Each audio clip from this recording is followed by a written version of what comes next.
Magandang umaga po sa lahat at sa mga sumusubaybay po sa atin sa oras na ito. Happy Sunday to everyone. Ayan mga kaibigan. And God has a wonderful message for you today according to Matthew chapter 4 verse 1 to 11. The Bible says, then Jesus was led by the Spirit into the wilderness to be tempted by the devil. Ayan mga kaibigan, dinala po ng banal na Espiritu si Jesus doon sa wilderness. Ayan mga kaibigan. At sabi niya po dito, kung ating po titingnan, what we call wilderness is a place where people are separated from comfort and human support. Pag nandun ka sa wilderness, walang makakatulong sa iyo at malayo sa mga tao mga kaibigan. Ayan yung tinatawag na wilderness. Malayo ka sa malayo ka sa comfort at mamamatay ka doon mga kaibigan kung walang tutulong sa iyo mga kaibigan. But sabi niya po dito in Matthew chapter 4 verse 1, Jesus was led by the Spirit. Dinala po siya doon. Jesus did not wander into the wilderness. It is not an accident why Jesus was there in the wilderness, but it was led by the Spirit, that the Holy Spirit bring him to the place of wilderness. The same thing po yung na-experiensyahan po ng mga Israelite during the time of Moses.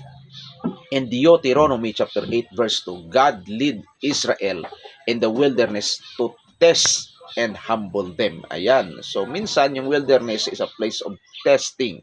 Ayan mga kaibigan.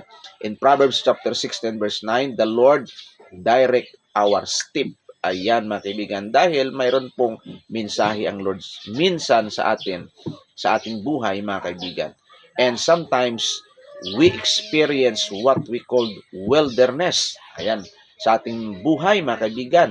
The wilderness is God lead, not accidental. Ayan mga kaibigan. So kailangan sa ating buhay po kung minsan mayroon po tayong na-experience na wilderness, yan po yung ating mga na-experiencehan sa taong ito. Ayan mga kaibigan, sometimes we experience a lot troubles, circumstances, problems mga kaibigan, and hardship, difficulties. Ayan, yan po yung wilderness na in-experiencehan po natin mga kaibigan.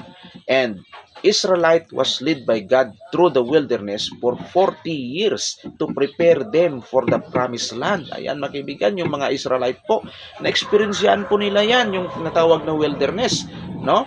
Hindi lang spiritual na wilderness, pero yung totoo talagang physical na the experience that they are living in the wilderness for 40 years. Ayan, just imagine 40 years mga kaibigan, you are there, a place of uncomfort, a place where no one could help you, no? A place of struggles, no? Yan po yung tinatawag na wilderness in Exodus chapter 13 verse 21. So, seasons of difficulty, testing, and decline may be God's preparation, not His abandonment. Ayan mga kaibigan, pag naka-experience ka po ng tinatawag na wilderness sa iyong buhay, hindi ibig sabihin that God is abandon you. Hindi ibig sabihin na hindi po kayo mahal ng Panginoon. Hindi ibig sabihin na lumalayo po yung Panginoon sa atin.